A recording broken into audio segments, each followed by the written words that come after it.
नमस्कार साथियों। आज एक ऐसे मुद्दे पर हम चर्चा करने जा रहे हैं जो निकट भविष्य में एक बड़ा संकट बनकर भारत के लिए उभरने वाला है। आज आईटी कंपनियों में आप सभी रोज़ अखबारों में पढ़ रहे होंगे, सुन रहे होंगे कि कृत्रिम बुद्धिमत्ता की बढ़ती मांग और रोजगार का कम होना एक बड़ा संकट कह लीजिए बन के उभर रहा है और भविष्य में इससे और ज़्यादा खतरा उत्पन्न होगा, क्योंकि हमारी जनसंख्या बढ़ती जा रही है और उसके अनुरूप रोजगार कम होते जा रहे हैं। सरकारी क्षेत्र में तो वैसे ही कम हैं, प्राइवेट में और कम होते जा रहे हैं। तो आज हम इसी पर बात करने वाले हैं। आज का युग कृत्रिम बुद्धिमत्ता का युग है, ये हम और आप जान चुके हैं। आर्टिफिशियल इंटेलिजेंस हमारे दैनिक जीवन में भी घुस चुका है। छोटे से बड़े कार्य में आज हम कृत्रिम बुद्धिमत्ता का सहारा लेकर के आगे बढ़ रहे हैं। विज्ञान और तकनीकी के क्षेत्र में यह परिवर्तन बहुत तीव्र गति से हो रहा है। विशेषकर यदि बात की जाए आईटी कंपनियों में, तो पहले जहां बड़ी संख्या में आईटी इंजीनियरों की आवश्यकता हुआ करती थी, तो अब वही काम आर्टिफिशियल इंटेलिजेंस या generative AI, machine learning, automation के द्वारा किया जा रहा है। इसका सीधा प्रभाव भारत की आईटी इंडस्ट्री पर भी पड़ रहा है और निश्चित रूप से विश्व के अन्य देशों में भी इसका प्रभाव पड़ रहा है। तो जहां एक ओर एआई की तेज़ी से मांग बढ़ रही है, वहीं दूसरी ओर पारंपरिक आईटी नौकरियों में भारी गिरावट भी देखी जा रही है। एआई की बढ़ती भूमिका कंपनियों में अगर देखी जाए तो बहुत सारे विश्लेषण भी हुए हैं गत कुछ वर्षों में। उसमें एक विश्लेषण गार्टनर की रिपोर्ट 2024 थी, जिसके अनुसार ये था कहा गया है कि 2026 तक 80% सॉफ्टवेयर डेवलपमेंट कंपनियां एआई को अपने उत्पादन चक्र में शामिल कर लेंगी। अब अगर 80% मतलब सॉफ्टवेयर डेवलपमेंट कंपनियां एआई को अपने उत्पादन चक्र में शामिल करेंगी, तो आप समझ लीजिए लगभग उतना ही प्रतिशत रोजगार का अवसर कम हो जाएगा। उसी अनुपात में लोग बाहर निकाले जाएंगे कंपनियों के द्वारा, क्योंकि कंपनियां प्रायः लाभ के लिए काम करती हैं। उन्हें कम लागत में अधिक लाभ प्राप्त करने की कामना होती है। मैकिन्सी ग्लोबल इंस्टीट्यूट ने भी एक रिपोर्ट दी थी। उसके अनुसार ये कहा गया था कि एआई और ऑटोमेशन 2030 तक भारत में केवल 6 करोड़ नौकरियों को अकेले प्रभावित करेगा। तो शुरुआत तो हो ही चुकी है, आप देख ही रहे हैं। अब तक के भारत की आईटी कंपनियों का यदि परिदृश्य देखा जाए तो भारत की अग्रणी IT company Tata consultancy services TCS ने वित्तीय वर्ष 2023-24 में केवल 40,000 फ्रेशर्स की भर्ती की थी, जबकि 2021-22 में यह संख्या 1 लाख से भी अधिक थी। और अभी परसों अर्थात 28 जुलाई 2025 को 12,000 कर्मचारियों को हटाने का निर्णय टीसीएस ने लिया है। और साथ ही साथ 2024-25 में कंपनी ने यह संकेत भी दे दिया है कि अब वो नीड बेस्ड हायरिंग पर ध्यान देगी और एआई ड्रिवन अपस्किलिंग को प्राथमिकता देगी।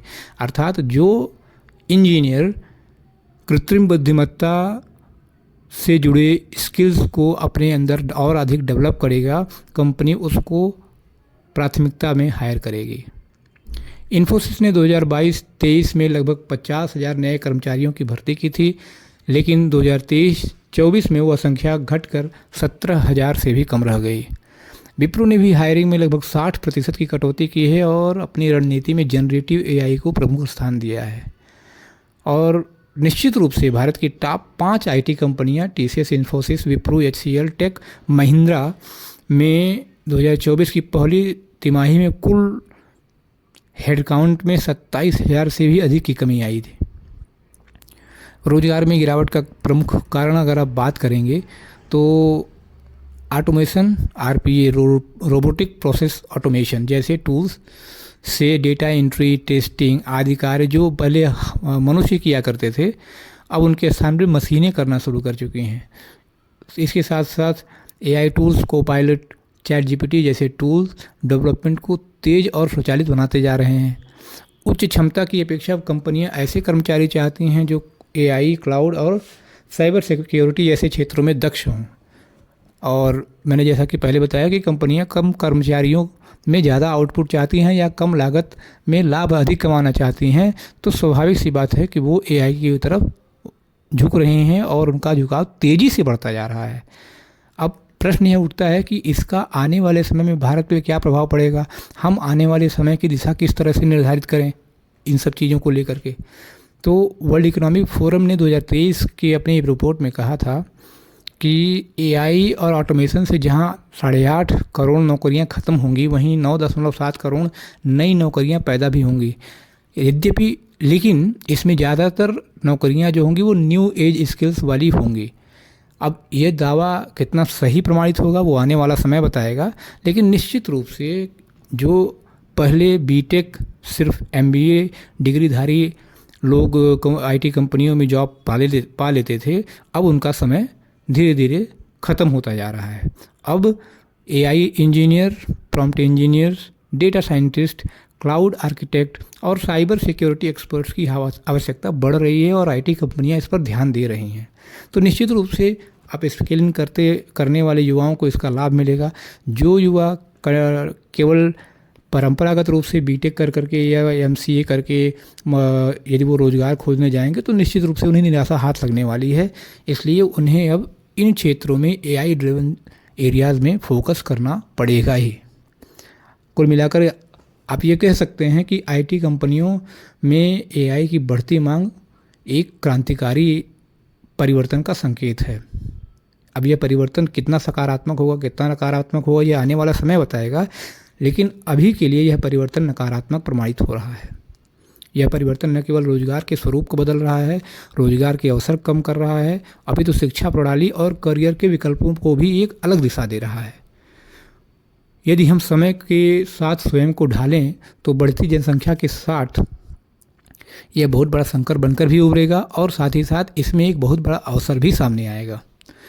तो अब भारत के युवाओं को पारंपरिक सोच से बाहर निकलकर नवाचार, स्व अध्ययन और एआई आधारित कौशल की ओर बढ़ना होगा।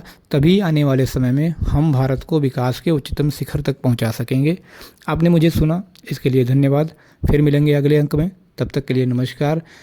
आप भी अगर एआई ड्राइवन स्किल पे ध्यान नहीं दे रहे हैं तो अब ध्यान देना शुरू करिए, क्योंकि उसका समय आ चुका है और आने वाले 5 सालों में एआई पूरी दुनिया में हर क्षेत्र में रोजगार के अवसर कम करेगा और उनके लिए रोजगार के अवसर पैदा करेगा जो एआई ड्राइवन स्किल्स पे ध्यान देंगे, फोकस करेंगे और अपनी योग्यता को बढ़ाएंगे। नमस्कार, मिलेंगे फिर अगले अंक में। धन्यवाद।